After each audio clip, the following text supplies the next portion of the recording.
Now, Channel 3 early warning weather with meteorologist Mark Dixon. Well, the flakes are flying across Connecticut, and we're going to see them really add up in some towns before it's all said and done later on tonight. And before the week is over, we'll have another chance for a little rain or perhaps a little snow to mix in with a secondary system. We'll have more on that in just a moment. But currently, there's a view from Southbury earlier today showing, Kathy there with snow covering the deck, and a view from New Fairfield as well showing snow accumulating. This was just as of a couple hours ago. So early warning pinpoint Doppler. You see those darker shades of blue indicating some moderately heavy snow currently ongoing. So in and around the Hartford area, that's currently the case. This is reducing visibility and making for wet travel right now. It's later this afternoon, especially in the higher elevations of northwest and northeast Connecticut near the Massachusetts border, where we could get some more meaningful accumulation and could in fact accumulate on roadways. So our view from New Haven as well showing some snow moving through the Elm City and the surrounding towns. So currently we've got temps statewide in the 30s.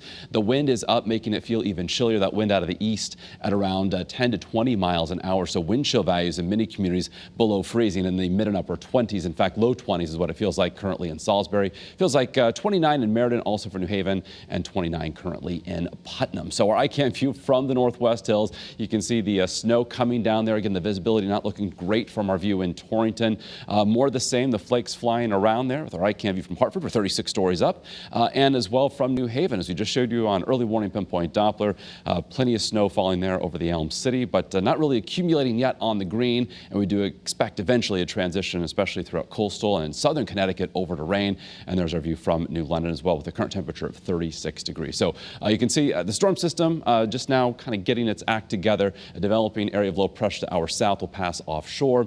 And with that track, we are expecting that transition over to rain. The rain's not far from us now, but between now and the next several hours, we will see an opportunity to get some of that snow accumulating on the front end of this before that transition over to rain. So by, say, 5 o'clock, that rain line is moving into southern Connecticut, still snowing throughout, say, the northern half of the state as of 5 p.m. and likely lingering the longest in the Northwest Hills, and that's why we have the winter weather advisory up there. But even, say, by 10 o'clock tonight, most of the state over to rain before winding down in the pre-dawn hours of Tuesday. Then for our day tomorrow, forecasting at least a mix of sun and clouds and dry weather. So a nice day shaping up for tomorrow. In the meantime, by the time this particular storm system wraps up, according to an inch of snow throughout southern Connecticut and the shoreline.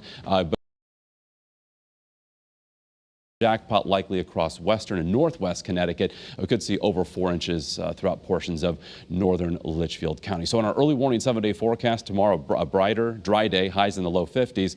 Then on Wednesday, tracking another storm system that could bring a little wintry mix, but that looks more like a wet scenario as opposed to one that would be too wintry. And then on Thursday, a dry day, upper 50s, and then perhaps a couple showers will be around Friday morning, mid 50s to close out the week. Then the upcoming weekend, I think primarily dry on Saturday, with the chances for rain increasing over the second half of the weekend with highs in the 50s. There's shoreline highs into the 50s tomorrow, back to the 40s on Wednesday, then 50s thereafter.